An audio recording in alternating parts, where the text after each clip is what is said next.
Hey everybody, in this video tutorial I'm going to show you how to check when a Google Sheets spreadsheet file was created. Right, so we have this project management sheet, and let's say we want to know when this Google Sheets spreadsheet was originally created, and it's really easy to check. All we have to do is click on the File menu tab here. If you do not see it here, the menu is here. You can click on this down arrow here and you will see the menu bar here.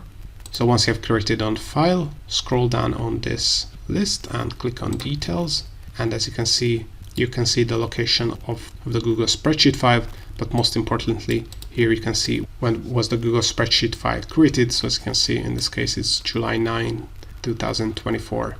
So on all this, how you can check when a Google Sheets spreadsheet file was created.